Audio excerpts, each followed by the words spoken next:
आज हम chapter number 12 के न्यूमेरिकल्स जो हैं इनको सॉल्व करेंगे। तो सबसे पहले है 12.1 compare magnitudes of electrical and gravitational forces. आपने फर्स्ट न्यूमेरिकल के अंदर इलेक्ट्रिकल फोर्स और ग्रेविटेशनल फोर्स इनके मैग्नीट्यूड्स को आपस में कंपेयर करना है।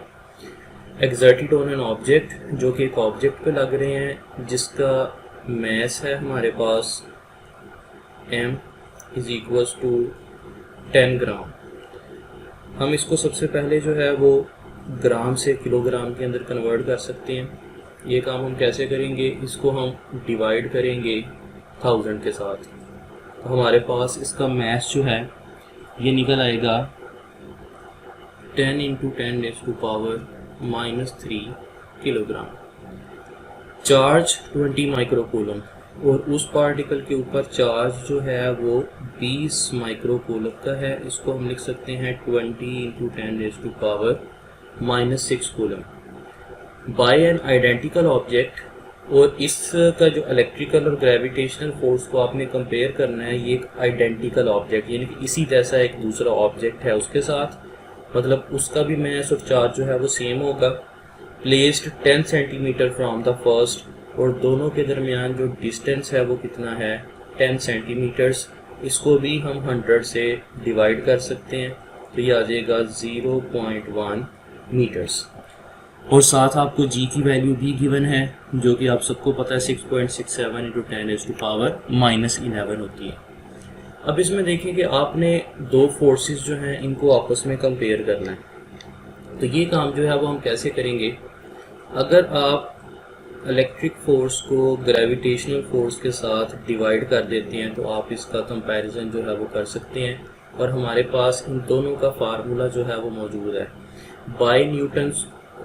By Coulomb's law electric force का फार्मूला होता है K(Q1)(Q2) डिवाइडेड बाय r², और ग्रेविटेशनल फोर्स का फार्मूला होता है G(M1)(M2) डिवाइडेड बाय r²। अगर आपको इन दोनों के फार्मूलाज पता हैं तो आप सिंपली इन दोनों को डिवाइड करके इन दोनों का कंपैरिजन जो है वो कर सकते हैं। तो ये काम हम कैसे करेंगे, हम इलेक्ट्रिक फोर्स को ग्रेविटेशनल फोर्स के साथ डिवाइड करेंगे। तो यहाँ पे आ जाएगा K(Q1)(Q2) divided by r² divided by G(M1)(M2) divided by r²। आप देख सकते हैं कि r² दोनों साइड से जो है वो कैंसिल हो गया, और यहाँ पे चूँकि चार्जेस सेम हैं तो Q1 और Q2 ये दोनों बराबर होंगे, और ये जस्ट Q के बराबर होंगे जो कि हमें गिवन है। और इसी तरह से M1 और M2 भी बराबर होंगे जो कि जस्ट किसके बराबर होंगे, M के। तो इसी फार्मूला को जो है वो हम मॉडिफाई करके ऐसे भी लिख सकते हैं कि इलेक्ट्रिक फोर्स और ग्रेविटेशनल फोर्स इन दोनों का कंपैरिजन जो है वो किसके बराबर होगा, Q1 और Q2 की जगह पे आ जाएगा Q², क्योंकि Q1 और Q2 दोनों बराबर थे। और इसी तरह से M1 और M2 की जगह पे क्या आ जाएगा, M², क्योंकि ये दोनों भी इक्वल थे। अब यहाँ पे देखें कि हम इन दोनों की वैल्यूज जो है हम यहाँ पे पुट कर सकते हैं। K की वैल्यू है हमारे पास 9 इंटू 10⁻⁹। चार्ज की वैल्यू थी 20 माइक्रोकूलम, तो ये आ जाएगा 20 इंटू 10⁻⁻6 का स्क्वायर डिवाइडेड बाय जी की वैल्यू 6.67 इंटू 10⁻⁻11, और मैस जो है वो पार्टिकल का हमने निकाला था 10 इंटू 10⁻⁻³ किलोग्राम का स्क्वायर। तो इसके बाद जो है वो आपने सिंपल सी जो है वो इसकी कैलकुलेशन करनी है, और इस कैलकुलेशन के करने के बाद आपका इसका आंसर जो है वो क्या आ जाएगा 5.4 इंटू 10⁻14, जो कि हमारा रिक्वायर्ड आंसर है। अब देखें कि इसके अंदर आपने चूँकि दो फोर्सेस का कंपैरिजन करना था तो इसलिए इसका कोई यूनिट नहीं होगा, क्योंकि ऊपर भी फोर्स था और नीचे भी फोर्स था, तो न्यूटन जो है वो न्यूटन के साथ कैंसिल हो जाएगा। नेक्स्ट है जी हमारे पास न्यूमेरिकल 12.3 जो है इसकी स्टेटमेंट सबसे पहले पढ़ते हैं। अ पॉइंट चार्ज Q आपके पास एक चार्ज है Q जिसकी वैल्यू है -8.0 into 10⁻⁻8 coulomb placed at the origin. इस चार्ज को आपने ओरिजिन के ऊपर रखा हुआ है। कैलकुलेट द इलेक्ट्रिक फील्ड, आपने इसकी इलेक्ट्रिक फील्ड को कैलकुलेट करना है एट अ पॉइंट 2 मीटर, कितने डिस्टेंस पे, 2 मीटर के डिस्टेंस पे from the origin on the z axis. और ये जो आपने मेजर करनी है ये किसके ऊपर करनी है, z एक्सिस के ऊपर। अब आप देख सकते हैं कि यहाँ पे हमारे पास माइनस का साइन है और माइनस का साइन जो है वो किसको शो करता है कि ये एक नेगेटिव चार्ज है। और अगर हमने चार्ज को ओरिजिन के ऊपर रखा हुआ है तो ये फर्ज करें आपके पास ओरिजिन है, ये एक्स एक्सिस है, ये वाई एक्सिस है और ये तीसरा एक्सिस होगा z एक्सिस जो कि x और y के परपेंडिकुलर होगा। तो हम यहाँ पे इलेक्ट्रिक फील्ड को कैसे फाइंड कर सकते हैं, वेक्टर फॉर्म के अंदर ये आ जाएगा 1/4πε0 Q divided by r square और मल्टीप्लाइड बाय इसके साथ डायरेक्शन के लिए क्या आएगा k। आप सबको पता है कि यहाँ पे हमने k जो है वो किस लिए लगाया, क्योंकि हमारे पास z एक्सिस था और चूंकि z एक्सिस है तो k जो है वो z एक्सिस का यूनिट वेक्टर है। अब हम इसके अंदर जो है वो वैल्यूज पुट कर सकते हैं और वैल्यूज पुट करके हम इसकी वैल्यू जो है वो इलेक्ट्रिक फील्ड की वो फाइंड करेंगे। 1/4πε0 कितना होता है, 9 इंटू 10⁻9। Q की वैल्यू जो है वो हमें गिवन है यहाँ पे और वो है -8 इंटू 10⁻⁻8 और डिवाइडेड बाय r की वैल्यू है हमारे पास 2 का स्क्वायर और साथ इसके जो है वो क्या आ जाएगा z एक्सिस, यानी कि ये इसको शो करेगा k को। अब यहाँ पे जो है वो हमारे पास इसकी वैल्यू अगर हम इसको सॉल्व करें तो वो क्या निकल आएगी। यहाँ पे एक चीज़ आपने नोट करनी है कि हमें एक यूनिट वेक्टर भी गिवन है जो कि k की सूरत में है। अब अगर ये यूनिट वेक्टर हमें गिवन है तो ये वेक्टर जो है ये भी हमें सबसे पहले फाइंड करना पड़ेगा। और ये हम कैसे फाइंड कर सकते हैं, ये हम फाइंड कर सकते हैं इसके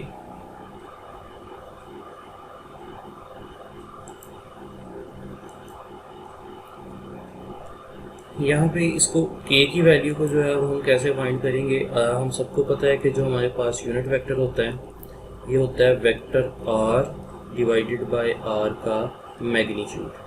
तो इसका मतलब है कि इसकी वैल्यू जो है वो हमें यहाँ से पहले निकालनी पड़ेगी। तो ये हम कैसे निकाल सकते हैं, r वेक्टर जो है और इसको डिवाइड कर देंगे हम r के मैग्नीट्यूड के साथ। तो इसकी वैल्यू जो है वो फाइंड करने के लिए हम यहाँ पे सबसे पहले जो है वो वेक्टर r जो है उसको फाइंड करते हैं और उसके बाद आएगा r का मैग्नीट्यूड। तो हम इसको जो है वो ऐसे भी लिख सकते हैं जैसे कि हमने इसको इस फॉर्म के अंदर लिखा हुआ है ऑलरेडी k। तो हम इसको जो है वो अब इसकी वैल्यूज़ को सॉल्व जब करेंगे तो हमारे पास सिंपली जो है वो इसका आंसर क्या निकल आएगा, -1.8 इंटू 10⁻² और साथ आपने इसके k यानी कि ये यूनिट वेक्टर जो है इसको लगाना नहीं भूलना क्योंकि ये z एक्सिस को शो कर रहा है और साथ इसके जो है वो हमारे पास यूनिट आ जाएगा न्यूटन्स पर कूलम। तो यहाँ पे आप देख सकते हैं कि ये जो हमने साइड पे लिखा था vector r divided by r का मैग्नीट्यूड, इसकी वैल्यू जो है वो ऑलरेडी यहाँ पे मौजूद है इस k की सूरत में। तो यहाँ पे k जो है ये z एक्सिस की डायरेक्शन को शो करता है। तो सिंपली आपने इसको 1/4πε0 Q/r² वाले मेथड के साथ सॉल्व करना है और साथ इसके जो है वो z एक्सिस की डायरेक्शन को शो करने के लिए हम k लगा सकते हैं। नेक्स्ट हमारे पास न्यूमेरिकल है, न्यूमेरिकल नंबर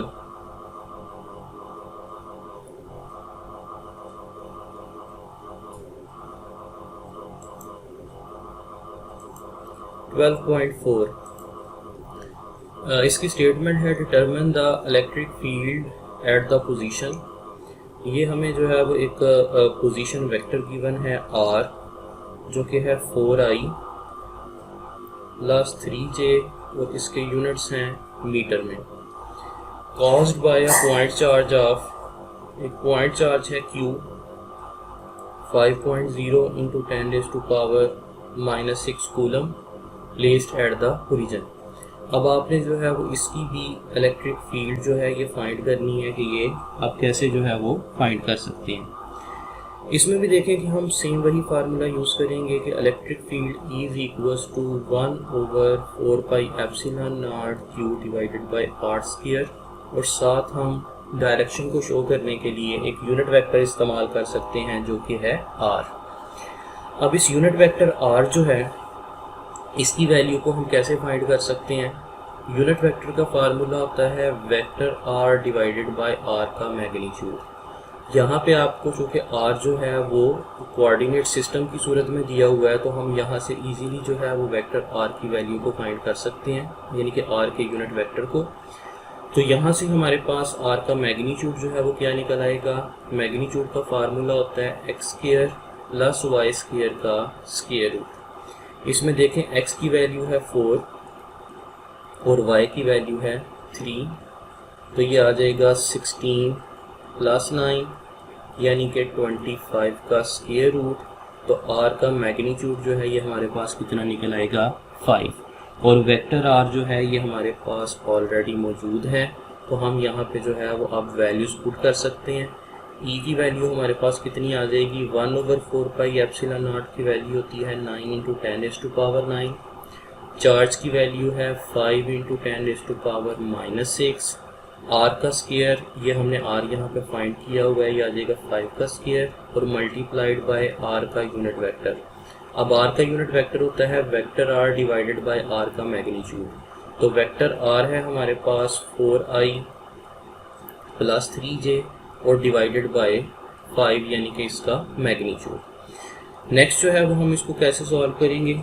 इसकी वैल्यूज़ जो हैं इसको जब हम सिंप्लीफाई करेंगे तो ये हमारे पास आ जाएगा e is equal to 9 × 10⁻⁹। Charge की वैल्यू थी हमारे पास 5 × 10⁻⁻6।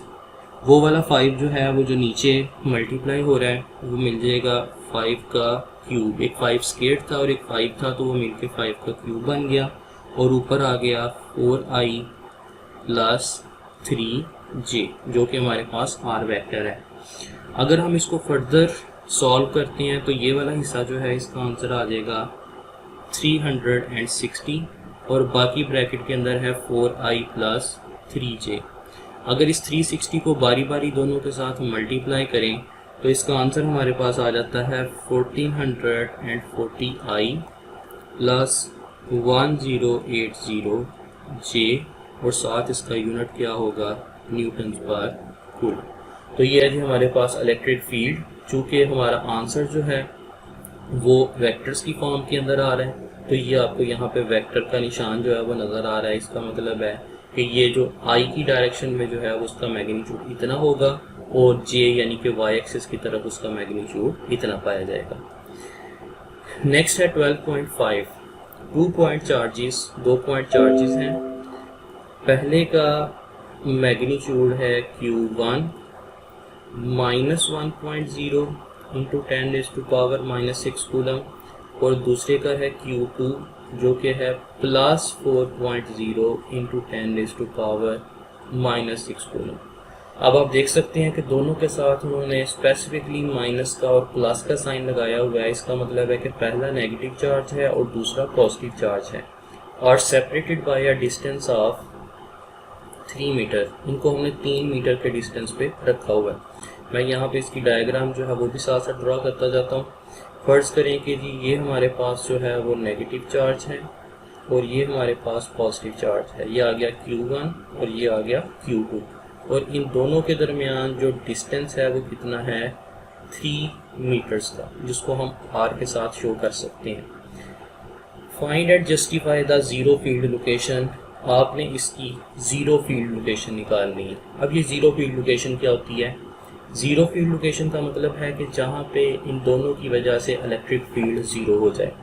अब सबसे पहले तो हमें ये फाइंड करना पड़ेगा कि ज़ीरो फील्ड लोकेशन कहाँ पे होगी। क्या ज़ीरो फील्ड लोकेशन जो है वो Q1 की लेफ़्ट साइड पे होगी या Q2 की राइट साइड पे होगी? इसका आंसर ये है कि आपको नज़र आ रहा है कि दोनों चार्जेस में से जो Q1 है इसका मैग्नीट्यूड कम है, अगर इसका मैग्नीट्यूड कम है तो इसका मतलब है कि इसकी इलेक्ट्रिक फील्ड भी कम पाई जाएगी। क्योंकि Q2 का मैग्नीट्यूड ज़्यादा है तो इसकी इलेक्ट्रिक फील्ड ज़्यादा होगी। तो इसका मतलब है कि जो ज़ीरो फील्ड लोकेशन है वो Q1 के करीब पाई जाएगी।